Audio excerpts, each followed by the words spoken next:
घरातली कामं काही कधी संपत नसतात. काल अहो गावाला गेले होते आणि त्यांना म्हटले येताना आपल्याला कांदे घेऊन या. अहोंनी कांदे तर आणले. म्हटलं एवढे सारे कशासाठी? एकदम आणून ठेवले की सडतात वगैरे त्याच्यामुळं थोडे-थोडेच आणत असतो. पण जेव्हा मी गोण खोलून पाहिली, गॅलरीमध्ये रिकामी केली तर हे 2 नारळ भेटले. भरपूर सारी झाडं आहेत आमच्या घरी गावाला. अहोंनी कांदे तर आणले होते, पण भरपूर त्याला असे कोंब वगैरे आले होते आणि काळपटही पडायला लागले होते. त्याच्यामुळं त्याचे मी टरपले वगैरे म्हटलं काढून ठेवावं व्यवस्थित करून, नाहीतर ते लगेच सडू शकतात. कोणतंही काम करायचं म्हटलं की मी गॅलरीतच येऊन बसत असते. मोकळं वाटतं एकदम. घरात बंद राहण्यापेक्षा असं मोकळं-ढाकळं थोडंसं काम केलं की भारी वाटतं. कांदे तर व्यवस्थित करून घेते. फोडून ठेवलेला लसूण माझा संपला होता. सकाळी खूप घाई असते त्याच्यामुळं सगळंच एकदम करायचं म्हणजे थोडं अवघड पडतं. त्याच्यामुळं लसूणही थोडंसं मी फोडून ठेवत असते.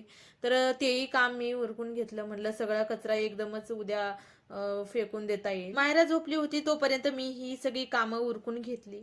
कारण ती उठल्यावरती सगळं काही असं फेकत असते सारखंच. त्याच्यामुळं ती झोपल्यावर ही सगळी कामं करावं लागतात.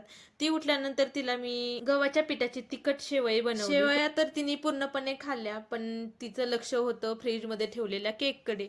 आहोंच्या बर्थडेचा केक अजून पण राहिलेला होता, तर तोच तिला खायचा होता. हां. ओके.